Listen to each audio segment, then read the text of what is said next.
President Biden's comments on the demonstrations came on short notice and carried some political risk for him, especially among younger voters. Ed O'Keefe is at the White House with more on the politics of these protests. Ed, good morning. Sharika, great to see you. Happy Friday. After weeks of saying little about growing protests on college campuses, the White House says President Biden decided to speak out in the wake of more violent clashes with police.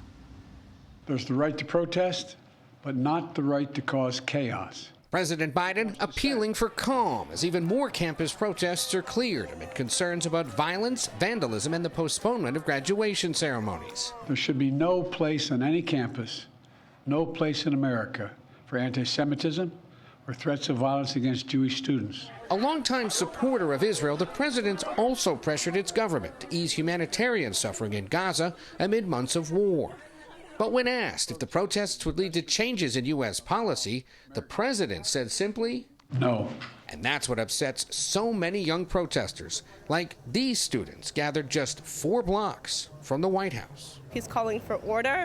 If we want to have order, if we want to have peace, we need to end this ongoing genocide. Biden is pathetic. I think he is a hypocrite, and I do not plan on voting for him, even though I was helping organize for him in 2020. And that depressed support deeply worries Democrats, who fear lower turnout among younger voters could help former President Donald Trump.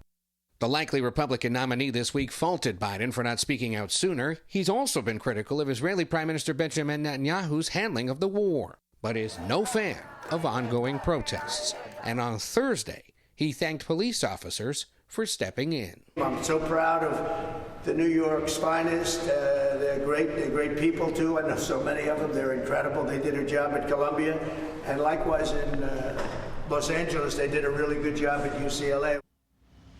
Now, some Republicans have urged the National Guard to be sent in to deal with protesters. When asked about that yesterday, President Biden responded, no. Nate? All right, Ed, thank you.